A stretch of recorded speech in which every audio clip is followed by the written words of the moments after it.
मतदान के लिए आभार व्यक्त करता हूँ, धन्यवाद करता हूँ। ये पहला चुनाव हुआ है जहाँ कोई अप्रिय घटना नहीं हुई, न झगड़ा हुआ, न कोई बात, कोई ऐसे रिपोर्ट वहां के नहीं है। और कांग्रेस पार्टी भी लोगों के इस फैसले को विनम्रता से स्वीकार करती है। बहुत अच्छा फैसला दिया है और लोगों ने जो वर्डिक्ट दिया है उसको स्वीकार करते हैं। चुनाव परिणाम जो आए हैं उनका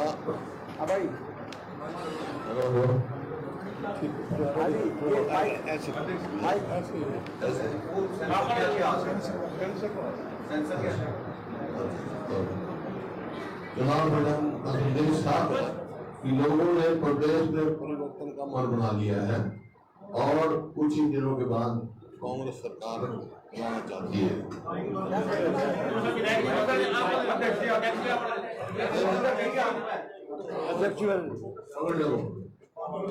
पिछले 10 वर्षों का जो शासन रहा है वो डार्क डिकेड से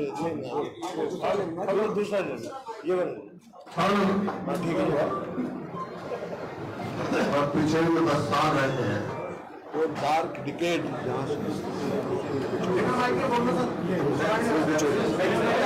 डार्क डिकेड के उससे इतिहास में लिखा जाएगा, क्योंकि प्रदेश कहाँ था 2014 में और कहाँ इन्होंने पहुंचा दिया। और जो इनकी 10 वर्षों की जो नीतियां, जनविरोधी नीतियां और निर्णय, नफरत और नेगेटिविटी में क्या रहा प्रदेश, ये ऐसा समय होगा जिसको लोग आसानी से भुला नहीं पाएंगे। क्योंकि आप देखा किसानों को लाठी, गोली, कीले, गर्मी, सर्दी और अपमानित किया गया, टेररिस्ट बताया गया किसानों को। इसी प्रकार से जो चुने हुए प्रतिनिधि जिनको छोटी सरकार कहा जाता है, सरपंचों को लाठियां, इसी प्रकार से जो हमारे विश्व में जो मेडल लेके आई हमारी पहलवान बेटियों को अब तक न्याय नहीं मिला, उनके साथ व्यवहार, कर्मचारी, आशा वर्कर, आंगनबाड़ी वर्करों पर लाठियां, बस 3 ही काम इस सरकार ने किए हैं। पुलिस, प्रोपेगेंडा और पोर्टल, 3P की सरकार कर रही है। तो ये आपके सामने है। अभी मैं पढ़ रहा था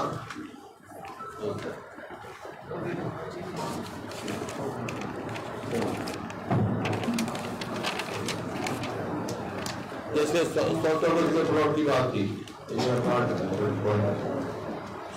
के प्लॉट की हम कह रहे हैं कि बड़ी फोटो खिंचा रहे हैं, बड़ी फोटो खिंचा रहे हैं। ये जो है हमारी जो स्कीम थी उस स्कीम का पार्ट है और 10 साल के बाद इनको याद आया ये ऑलरेडी जो है चीन प्लॉट थे इनको पोजीशन देना चाहिए। 10 साल तक क्या करते रहे, जैसे भी हमारी सरकार गई ये 100 गज के प्लॉट वाली इन्होंने बंद कर दी। 4 लाख के करीब हम प्लॉट दे चुके थे और 7 लाख प्लॉट जो हमने चेंज किए थे। अभी सरकार को तो माफी मांगनी चाहिए उन 3 लाख लोगों से जिनका इनको जो प्लॉट मिले थे वो नहीं दिए और जो पोजीशन दिया था वो नहीं दिया, किस बात क्यों ले रहे। तो इसी प्रकार से आप कोई भी उद्देश्य देखें, ये अपना आरक्षण की बात करते हैं, आरक्षण की बात करते हैं, कई बार कहते हैं कि हमने कहा आरक्षण के खतरा है इनके, इनके जो कानून जो फैसले हैं ये साबित करते हैं। जैसे बैकवर्ड क्लासेस का क्रिमिनल इन्होंने 8 से 6 कर दिया, हम 8 से 10 करेंगे, इसको किसको नुकसान होगा उससे बैकवर्ड क्लास से गरीब आदमी को नुकसान होगा रिजर्वेशन। इसी प्रकार से जो कौशल रोजगार योजना चलाई उन्होंने, कच्ची नौकरियां दी, पक्की नौकरियां 2 लाख खाली है, वहाँ उसमें ना तो मेरिट है ना रिजर्वेशन। तो एक फैसला ऐसा कर रहे हैं जो रिजर्वेशन के खिलाफ उन्होंने फैसला लेने का काम किया है।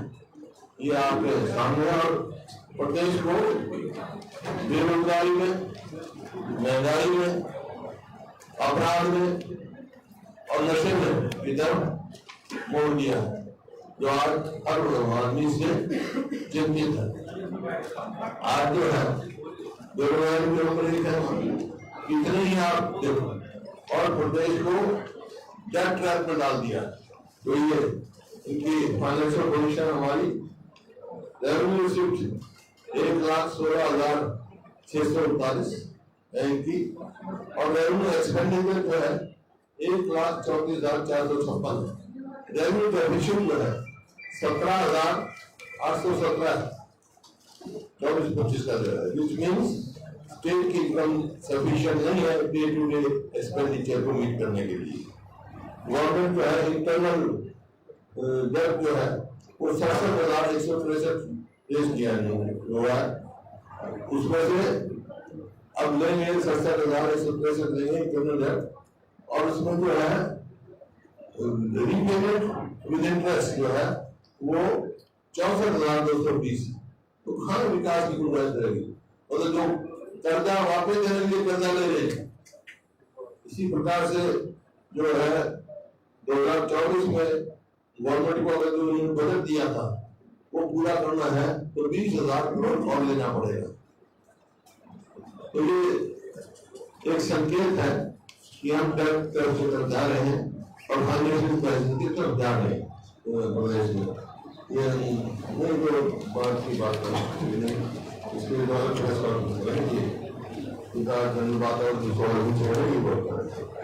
अब ये इतिहास के अखबार में है कि प्रदेश के 182 कॉलेज प्रोफेसर 7,986 मतलब मोर देन 50% पोस्ट खाली है। वैसे 50% 4.5 लाख के करीब हमारे एम्प्लॉय हैं, तो 4 लाख जिसमें 2 लाख खाली जो सेक्शन पोस्ट है। तो ये दर्शाता है सरकार को कि इसके डायरेक्शनलेस गवर्नमेंट, और ये मुख्यमंत्री के ये ध्यान आना कि मैंने बनते ही ये कहा, इसका मतलब इन्होंने एक्सेप्ट किया 10 साल तक पिछली सरकार ने कुछ नहीं किया। अब क्या क्या कहाँ सफरिंग हुई कोविड में देखा आपने। असेंबली में मैंने सवाल किया था, उस टाइम सरकार ने कहा कि ऑक्सीजन की कमी से कोई डेथ नहीं हुई, याद होगा आपको। और उस टाइम ये माना था कि हम हर सिविल सर्जन से रिपोर्ट लेंगे। आज तक जितने घोटाले हुए हैं SIT बनाते हैं और आज तक कोई वो नहीं होती। खैर एनीहाउ जो रिजल्ट जो है बहुत अच्छा आया है। जितना रिजल्ट आया है हमारा इंक्रीज जो हुआ है अलायंस का वो तकरीबन 20% करीब है। अलायंस का 18% इंक्रीज हुआ है। 19.2%।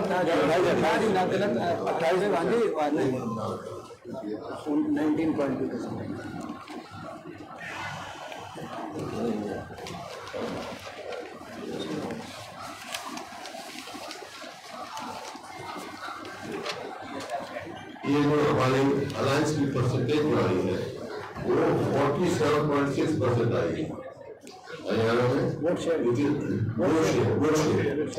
is highest in the country, बड़ी स्टेटों में। नहीं सारी से 28 स्टेटों हाईएस्ट इन द कंट्री। हमारे बाद तमिलनाडु है 46.9, फिर कर्नाटक है 45.4, फिर केरल है 45.1, फिर उत्तर प्रदेश है 43.5, फिर हिमाचल है 41.7, फिर छत्तीसगढ़ है 41.1 और तेलंगाना है 40.1। मतलब इस हिसाब से हाईएस्ट जो 4% in favour of alliance, India alliance जो है वो हरियाणा की आई है। लीड्स कितनी सीट्स है? विधानसभा की कितनी सीट्स पे लीड है? 46 पे लीड किया है। और इंक्रीज जो है हमारा समझो 19.2% आया, 20% इंक्रीज हुआ है राउंड फिगर तो ये है। और बीजेपी का जो है वो गिरा है 12% के करीब, तो ये गिरा है। मेरा कहने का मतलब ये है कि लोकसभा में हाफ, विधानसभा में साफ बीजेपी। लोकसभा में तो हाफ हो गई, 10 की 10 में 5 आएंगे, विधानसभा में साफ हो जाएगी। ये कहने का मेरा मतलब। बाकी अमर जी अपना कार्यक्रम बताएंगे, आपके जिससे भी सवाल हो उसका नाम बताए ना तो हम जवाब देंगे। सर ये आपने जो परसेंटेज बताया है कितना था इंडिया गठबंधन वाला? इंडिया गठबंधन 47.62 है। और इनका बीजेपी का चलो आपको बता दिए। बीजेपी का पहले था 57.7 और हमारा था 29.1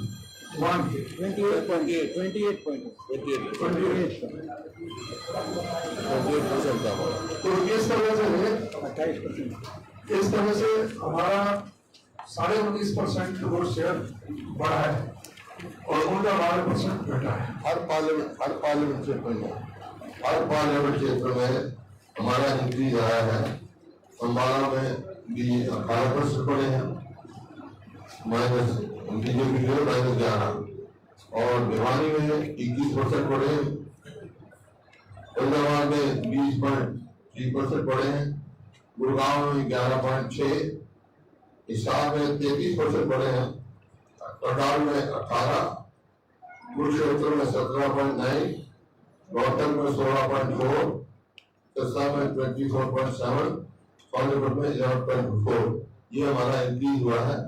और इसी तरह बीजेपी का डिक्रीज जो हुआ है, अम्बाला में 11.1 और भिवानी में 13.8, फरीदाबाद में 15.1, गुड़गांव में 10.4, हिसार में 7.9, करनाल में 15.8, कुरुक्षेत्र में -11%, रोहतक में 11.9, सिरसा में 17.8 और सोनीपत में 5.1।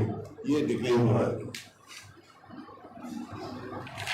और सीटों के मामले है तो वो 79 पर उन्होंने लीड किया था, अब 44 पर है।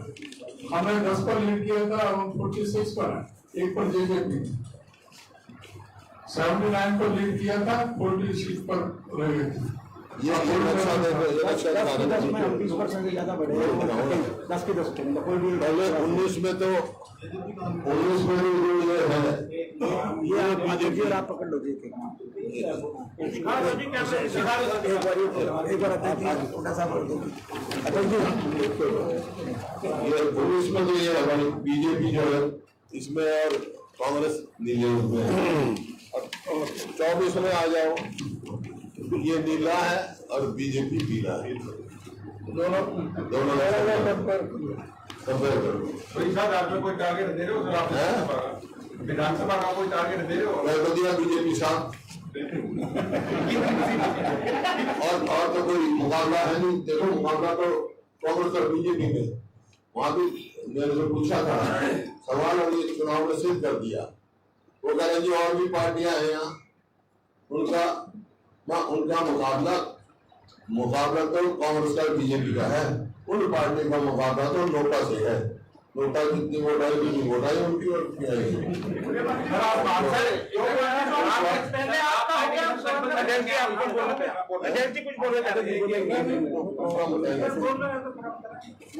नहीं अभी जल्दी मत करो भाई।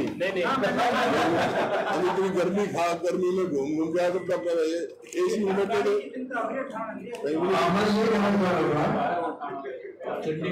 इन्होंने अभी रिजल्ट आते ही बिल्कुल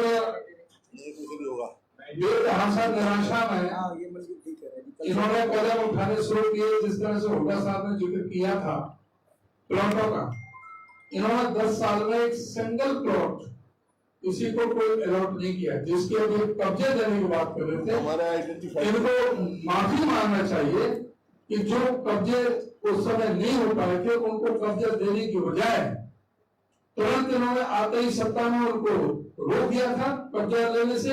और अब जब चुनाव 2 महीने बाद 3 महीने बाद चुनाव है तो अब ये ड्रामा कर रहे हैं कब्जा देने का। कब्जा तो ये 9.5 साल पहले दे देने चाहिए थे। जो इन्होंने 9.5 साल पर रुके हुए हैं, इनको वो सभी समाज से जो गरीब आदमी थे उनको इस सरकार को माफी मांगना चाहिए। और अब ये दूसरी बात कह रहे हैं कि प्लॉट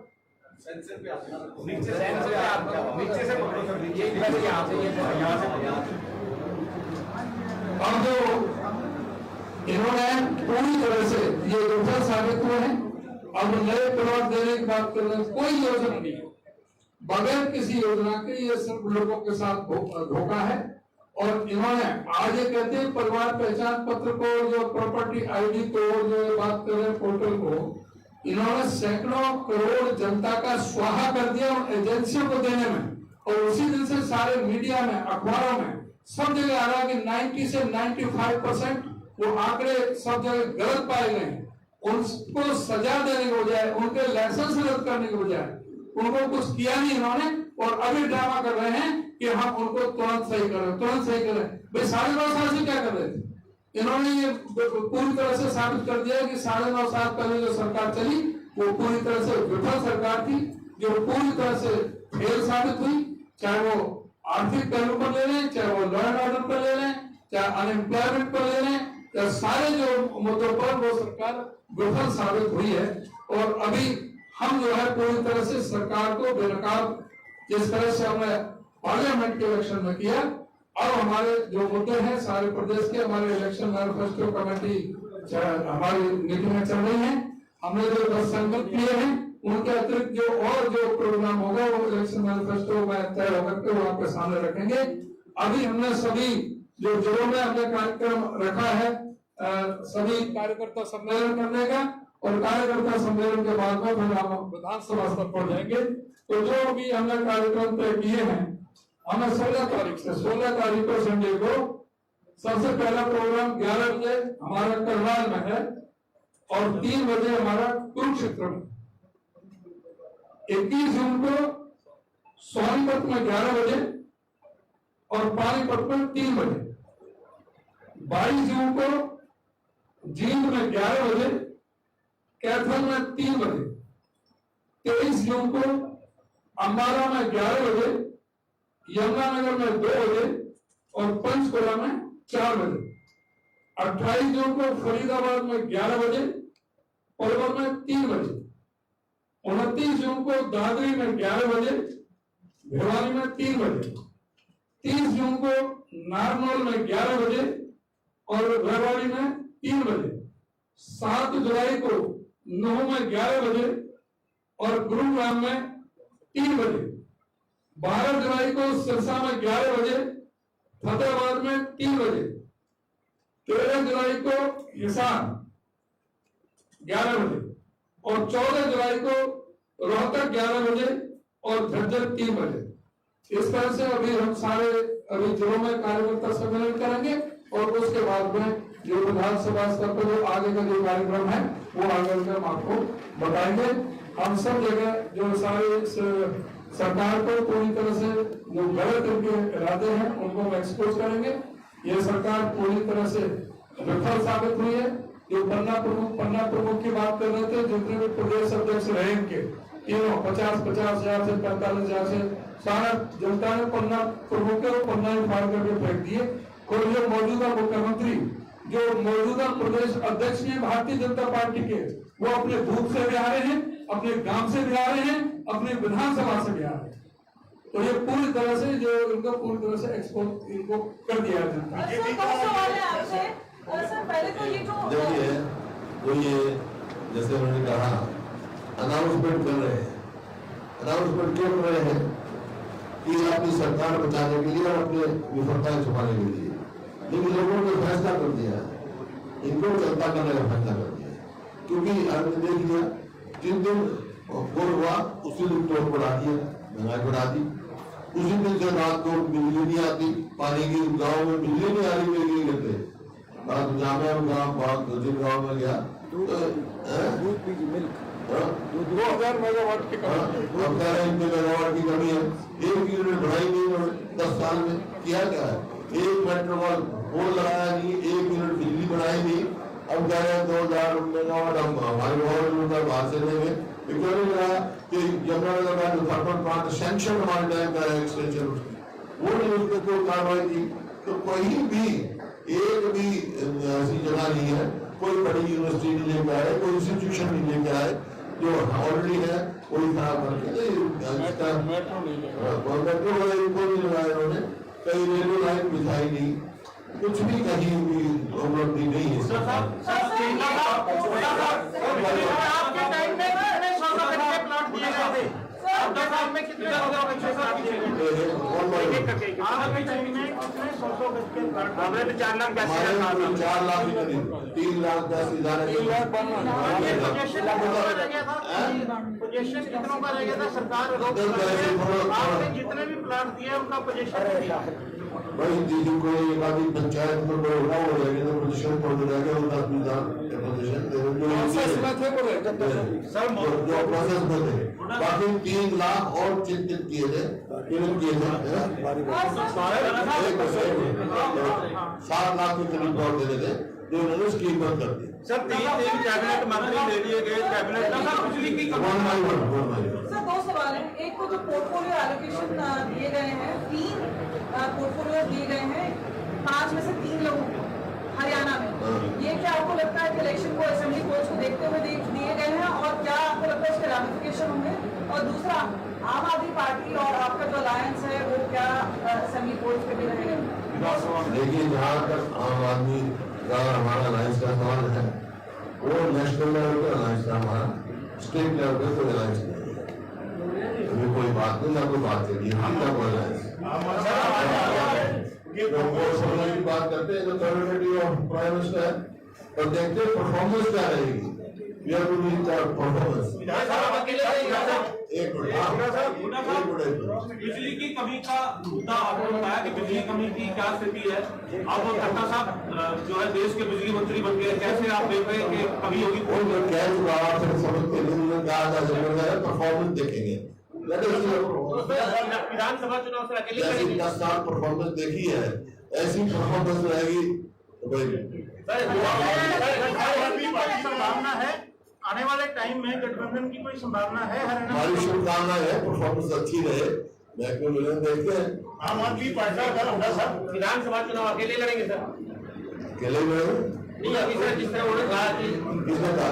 अनुराग ठाकुर ने कहा कि आरोप लगाया कुरुक्षेत्र में मतलब पार्टी के कई नेता है, तो इतना सहयोग मिला नहीं उनको लोकसभा चुनाव में। किसी को अनुराग ठाकुर उसका जो है वो जो हमारे उम्मीदवार थे आम आदमी पार्टी के, उसका अपना व्यक्तित्व डिनाई कर रहे हैं। वो कह रहे थे कि अगर कुरुक्षेत्र सीट अकेले लड़ती कांग्रेस तो कुरुक्षेत्र भी जीत जाते हैं, आपको लगता है साहब? ये तो राष्ट्रीय स्तर पर बेहतर हो रही है। पहचान पत्र को लेकर अब सरकार ने कैंप लगाना शुरू कर दिए, सभी डिप्टी कमिश्नर को आदेश दे दिए गए, क्या लगता है आपको? लोकसभा मैंने कहा इस बात का तो कुछ नहीं होगा, 10 साल तक क्या किया, परिवार पहचान पत्र लोग इतने परेशानी करी, जैसे कोविड में परेशानी झेल चुके हैं लोग, इन बातों से कुछ नहीं होगा, लोगों ने फैसला कर दिया इस सरकार को चलता करना है। कांग्रेस ने मुद्दा उठाया था कि ये जो है परिवार पहचान पत्र और जो आधार कार्ड में गलतियां उसमें जाके रखा हुआ है इन्होंने, ये कांग्रेस ने मुद्दा उठाया, आपको कैंप लगा दिया, तो उसका कोई फर्क परेशानी बढ़ा रहे हैं। ये जो जमीन के हैं उनको रखेंगे, बाकी चलता करेंगे, ये जरूरी है। सर और एससी वोटर जो बीजेपी का कभी समर्थक हुआ करता था वो छिटक कर कांग्रेस की तरफ आ गया है, तो लग रहा है कि ये कांग्रेस की नीति कांग्रेस को 36 बरादरी की वोट मिली है, सब कांग्रेस को पूरा सहयोग मिला है, चाहे एससी हो, चाहे ओबीसी हो, चाहे और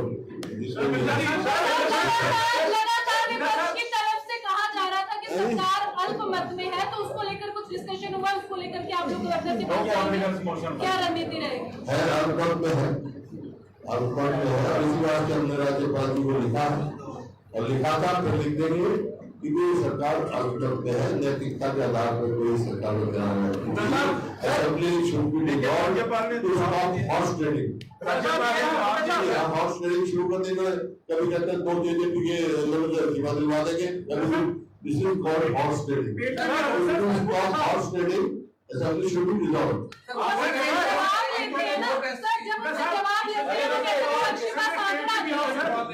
एक पीछे से जो आम आदमी पार्टी का और आपका समझौता था, उसके माध्यम से अब जो आम आदमी पार्टी के सारे जो वर्कर हैं वो कांग्रेस पार्टी में शामिल होने को आतुर है। सुशील गुप्ता भी क्या आपकी पार्टी में शामिल होने के लिए आ रहे हैं?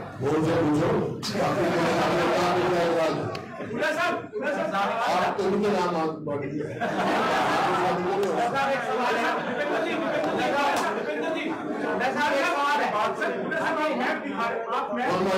आप मैप दिखा रहे थे सर की 2014 आप मैप दिखा रहे थे जिसमें यहाँ की कवरेज से आप यहाँ पे है, लेकिन कुमारी शैलजा ये कह रही है सर कि हम हिसार हारे बहुत कम, हिसार हम जीते बहुत कम अंतर से, भिवानी हम हारे और सोनीपत हम कम अंतर से थी। उनका ये कहना है सर कि ये टिकटों का वितरण है, इसमें ठीक ठाक नहीं रहा, वरना नतीजे इससे ज्यादा बेहतर होते। टिकटों का वितरण पार्टी हाईकमान ने किया है और पार्टी हमारे हाईकमान फैसला करती है, सब मान्य होता है।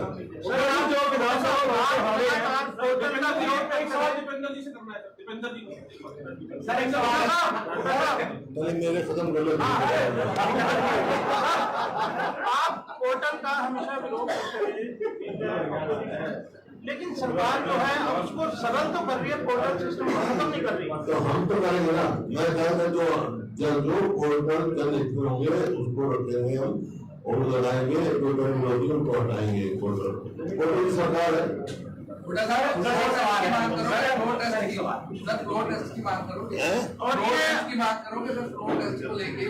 अगर गवर्नमेंट मेजोरिटी में है, रखी है, इमीडिएट इलेक्शन भी कर रखी है। अब वो गवर्नर साहब है, अभी मैं बयान पढ़ रहा था, किसी का आया था कि भाई अगर वो है तो opposition should parade before the governor. Why opposition? Governor should parade the majority before the governor. वो लेके आए वहां। आप जीते हो, इसके बाद हरियाणा के मुख्यमंत्री और तमाम भाजपा के नेता कह रहे हैं कि कांग्रेस ने झूठ फैलाया कि संविधान को खत्म कर दिया जाएगा, संविधान को खत्म कर दिया जाएगा, इस तरीके का झूठ फैलाया गया कांग्रेस की तरफ से, जो आरोप लगाया। ये हमने नहीं कहा, आप लोग भी देखो, जो एमपी थे उम्मीदवार थे, उनने कहा 400 पार चाहिए हमारे उसकी संविधान में, हमने तब्दीली कर दी।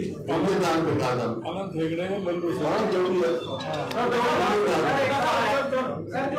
जो अभी लोकसभा में परफॉर्मेंस आई, जो लोग अपने आप को टिकट का दावेदार मान रहे हैं, जो भी कैंडिडेट दौड़ लगा रहे हैं, तो क्या उनके जो इनके इलाके में जो नतीजे आए हैं वो भी एक पैमाना रहेंगे आने वाले? जो सीटें हार गए, हमारा पैमाना वही रहेगा जो लोकसभा में था, जो जीतने वाला होगा उसको टिकट दी जाएगी। सर्वे चल रहा है जी, कोई कैंडिडेट्स के बारे में सर्वे चल रहा है? आप मुझे बताएं, अगर आप उम्मीदवार तो आप सर्वे करा देते हैं।